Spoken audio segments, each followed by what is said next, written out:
Welcome to WebStarters. In this video, I will show you how to hyperlink an email address in Microsoft Word and Google Docs.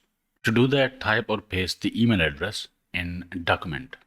Usually, it will be converted to hyperlink automatically as you will press space or hit enter.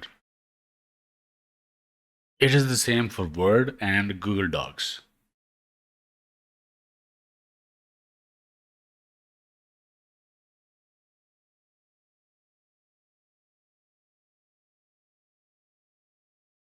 As you can see, the mail tag has been applied. Mail to info@webservers.com. You can edit it by right-clicking it and then select edit link. But in case it doesn't, for Word, highlight or select the email address, click insert, select link, insert link, and here insert the link. That will be mail to and then email address. Hit insert.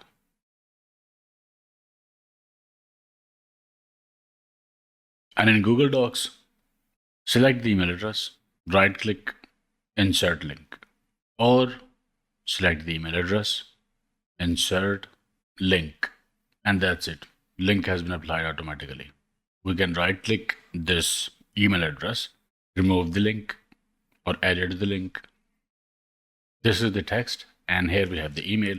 For Google Docs, you don't need to provide mail to for the email link, because if you do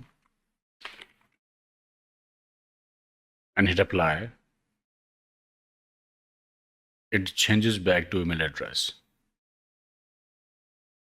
But Google Docs recognize it as email hyperlink because you can use it to send the email from here. And that is how you hyperlink an email address or any text in Microsoft Word and Google Docs. Okay, I hope it helped.